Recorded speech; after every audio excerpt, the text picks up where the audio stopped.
السلام عليكم، ايه الاخبار؟ يا رب تكونوا بخير. عمر فخري معاكم، والنهارده هنحكي مع بعض عن مشروع مونتيفا، اخر طرح من اعمار في منطقه دبي الخور او دبي كريك هاربر. وده هيكون براندد من فيدا. اوكي. المشروع في منطقه جرين سكوير. المنطقه دي هي كلاستر جنب الكلاسترز اللي حصلت قبل كده. عندنا الايلاند ديستريكت والكريك بيتش، وعندنا الكلاستر ده اللي هو اللي جنب المترو، ثم عندنا الجرين سكوير كلاستر. الجرين سكوير كلاستر اللي بيتميز فيه ان هو في اكبر بارك موجوده في دبي كريك كلها. هنا البارك مساحتها 48 ألف سكوير متر. لو جينا نقارن بكوميونيتيز موجودة حاليا، بارك مثلا زي دبي هيلز بارك، اوكي، البارك مساحتها 118 ألف، هنا مساحتها 48 ألف سكوير متر. يعني احنا بنتكلم اولموست نص البارك اللي موجودة في منطقة دبي هيلز. البروجكت من ورا هيكون باصص على جولف كورس، هنا في جولف كورس، هنا في البارك، هنا في مدرسة. تعالوا نبص على الموديل ده. هنا هيكون أحسن كتير. هنا المفروض دي البارك كلها 48 ألف سكوير متر من البارك. طبعا في كل حاجة، ملاعب، في مدارس، في المسجد. هنا ده المفروض البروجكت.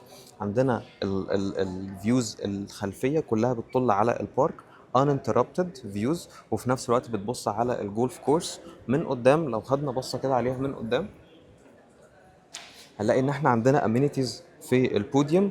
ومن هنا انا ببقى شايف يعني الكورنر يونتس دول، لان ده الشارع اللي بيوديني على الكريك تاور. فانا الكورنر يونتس دول بكون شايف الكريك تاور.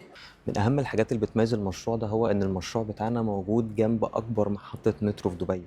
محطة مترو دي هتستوعب اكتر من 160 الف راكب يوميا، خصوصا ان هيكون في بريدج او كوبري بيربط بين الكلاستر ده والتاور. غير طبعا ان هيكون في مول ضعفين دبي مول، واحنا عندنا 2 مترو ستيشن جنبنا، في واحده تالته لسه نوت كونفيرمد موجوده على الموك اب، بس اتس نوت كونفيرمد يت. هاويفر في 2 اوريدي موجودين، منهم واحده هي اكبر مترو ستيشن موجوده في دبي. الكويس من إعمار هي إنها دايما بتنزل الحاجة ثابتة، غرفة وصالة وغرفتين وصالة وثلاث غرف وصالة.